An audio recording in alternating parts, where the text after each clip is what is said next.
Our last story tonight comes from Nepal. The Himalayan nation is reeling from deadly floods. Over the weekend, Kathmandu and its surrounding areas received record rainfall. The capital is inundated. More than 200 people are dead. Many more remain missing. Rescue operations are underway and Nepal has a daunting cleanup operation ahead. Now, floods are not new to this country, but what explains this abnormal rainfall, especially at the end of the monsoon? Our next report tells you. Monsoon floods are a fact of life for Kathmandu's poor. They live by the riverbanks in houses made of flimsy wood and sheet metal. Most of them don't have an option. They come to the city to work. They can't afford any other accommodation. So this is all they have. They are used to rising waters during the monsoon, but this time it swallowed their houses. We thought the flood would not reach our top floor like several times before. So we were confidently staying on the roof when suddenly the water flowed in. The ground floor was completely flooded and it was rising up to the second floor. Who even listens to our pain? Even the political leaders do not listen to us.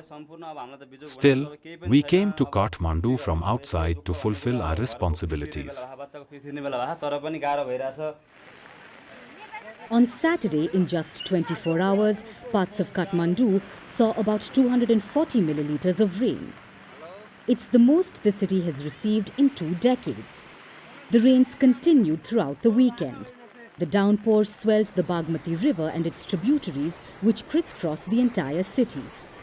Floodwaters quickly inundated thousands of homes. 200 people were killed, dozens remain missing, and the search for survivors continues. The rains also triggered landslides. Parts of the highway to the capital remain blocked. Air travel is disrupted. The government has asked people to avoid unnecessary travel. Driving at night is banned in and around Kathmandu.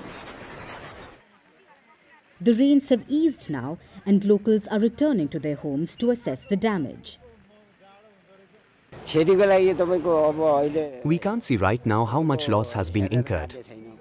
But there are at least 400 shops here. The 400 shops have suffered a loss of at least $74,700. The flood of Bagmati gushed into our school and it's all muddy here. 25 computers in our lab are of no use now because they were waterlogged.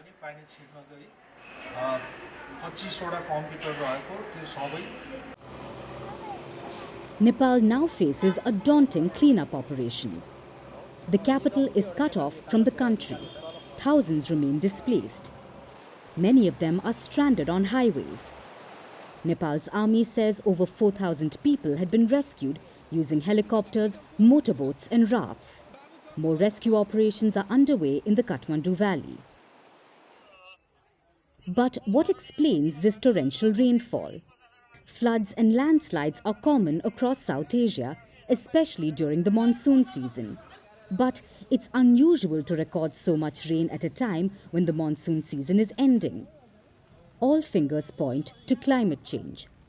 As South Asia becomes hotter, monsoons are becoming stronger and more erratic. The unchecked urban development and illegal construction around the Bagmati River aggravated the situation. The worst may be over for now, but Nepal will be reeling from the impact of this for weeks to come. Firstpost decodes the U.S. election. Explains how America chooses its president. Your primer on the race to the White House. Everything you need to know about how America votes and its global implications. U.S. Election Explained. Every Monday and Thursday only on Firstpost.